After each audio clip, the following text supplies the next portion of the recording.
Welcome to the Green Building Show, where we investigate green design and building trends throughout Australia. The exterior paintwork on your home isn't just about aesthetics. Sure, how your house looks will directly affect the value of your home, but the caulking, the primer, the paint you choose, and how you apply it is your only defence against the elements. So to talk to us this week is Rohan Calbert from Men in White Painting about the biggest and possibly most important DIY project you can undertake, painting the exterior of your home.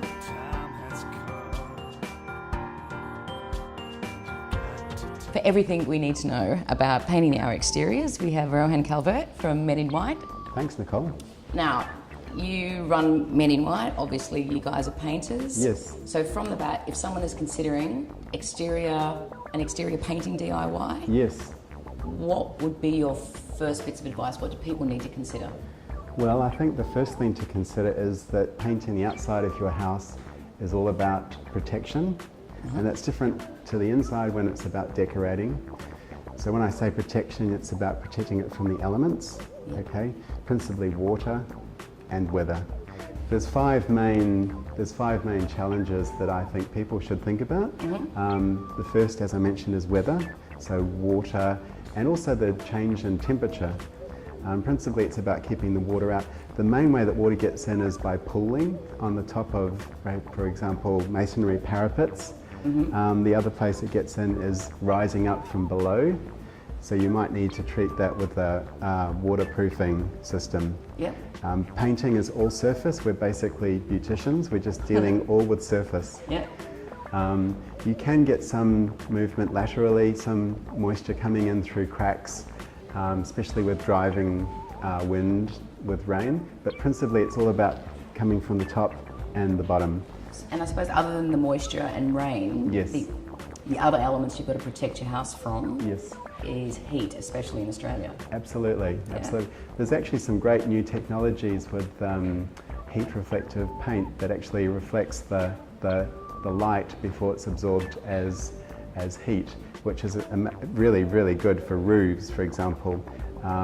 We painted a house in Randwick recently where the attic was too hot to inhabit during the summer months. Wow. And the sun slept in the attic, or tried to. And so we repainted the roof, and you can even use a dark colour, but in the heat reflect paint, it's going to be maybe 15 degrees below what it would be with a normal paint. Now you said, I think amusingly, that you call yourselves beauticians, but Yes. you are actually, when you're painting a house, completely protecting it. So I imagine it's going to be extremely important to get it right. Yes.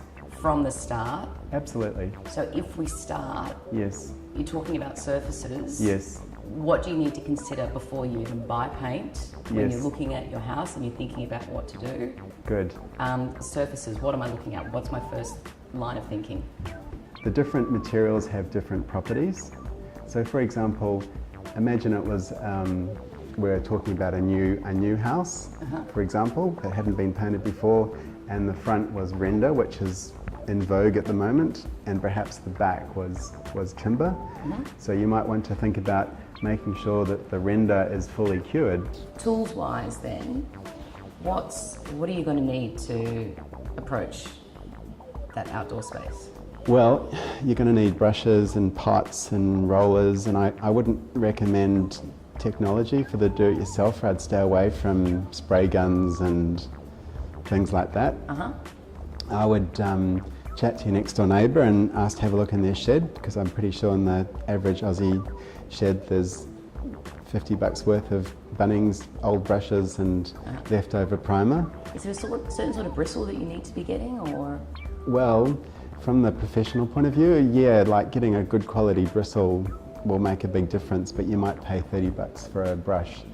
There's synthetic bristles that are really good for acrylics, and if you're using traditional oil-based paints, a hog hair bristle brush is the best. Okay, and for rollers too, I mean, from what I know, the roller is important because it needs to adequately hold the right amount of paint, and a cheapo version of it might actually just create more work for you. There's benefit in buying, you know, a quality disposable roller using it for the duration of the job, wrapping it up in plastic every night Okay. so it doesn't dry out, and then at the end of the job just letting it dry and throwing it out as trash. Okay, these are good technical points too. And on that note, when you're looking at your house, say you've got a 2-story house. Yes. With 2 examples, and then say there's a 1-story house too. Yes. Where do you start? Yes. Where do you end? Do you start at the top and work your way down? Do you start at the back and work your way to the front? Do you consider where the sun is, north to south, east to west? Yes. Yep, so you want to work against the sun. So if you want to work in the shade, Yep. working in the sun's going to be firstly unpleasant, and then it's going to make the paint dry too quick. Gotcha. So work in the shadow, and then look at the property, and then break the job up into day-sized units of work. Yeah. Like, what am I going to get done today? Mm-hmm. And start at the top always, and start with the most difficult thing first. Always. Okay. Do the difficult thing first, and look at logistics. Like, look at if it's a 2-story place, you're going to need ladders. Okay. There's other things to consider. There's probably going to be electric wires, Yes. which is a big issue. They need to be covered. Okay. If the ladder is within 3 meters of an electric wire, the wire needs to be covered. Doesn't insulate it, doesn't mean you can touch it. It's only to identify it. But Okay. that's a legal requirement by work cover. That you Right. have to call, I think it's Osgrid, and they'll come out and cover the wires with the bright yellow and black tiger tail wires. Extender poles. Extender poles? Very important. Sure. Yeah. For rolling walls, Yeah. yes. Now, in the technique as well, when you're brushing, is it up, down, or side to side, like Mr. Miyagi in the Karate Kid, or Yeah. is there a special way that you should do it? Well, if you're right-handed, it's kind of good. I find starting at the left and working right, because then you're using it's like you're writing. That's how I suppose you have to be pretty fit too. you have to be fit. It's a young man's game. Yeah, right. How do you work out how much paint you're going to need Yes. for a certain area, and then how do you get the figure for the whole job? Well, starting from the top, do all the maths and then just double it. Right. And fortunately, paint just comes in standard sizes. There's 1 litre, 4 litres, and 10 litres and 15 litres. Yep. What's the rule of thumb for a litre of paint covers how much wall? As a rule of thumb, a litre of wool. Okay. And for a good quality acrylic, how much are you going to be looking at for a litre of paint? Well, that's the thing. So the paint companies have a conspiracy whereby you'll pay $30 to $40 for 1 litre. Yep. But so that's say $40 a litre. But if you buy 10 litres, it's not $400. Right. It's $150. So budget-wise, you're saying whatever you think your budget's going to be, double it. Yep, What about time frame-wise? double it. Double it as well. People underestimate how long it's going to take to prepare things. If you are painting your backyard area in Yes, the house, yes. is there a certain amount of time you need to leave for all the paint to settle before you can have guests around? And Well, not really. I mean, it's touch dry within half an hour. fabulous. Yeah, but remember that acrylics, they take a month to reach its full mark resistance. Okay. So it'll be touch dry within half an hour. But if you try scrubbing it the next day, Right. it won't be. It might sort of mark a bit. That's a valuable bit of information there. And probably people finishing a painting for the block at midnight before the people come in the next morning don't have to think about those sorts of considerations. Right. But it's worthwhile just remembering that it takes a month to reach its full cure. One thing that I didn't ask that is important too, 1 coats, 2 coats, or do you put any stock in the 1 coat wonder sort of paints? I would always go with 2 coats.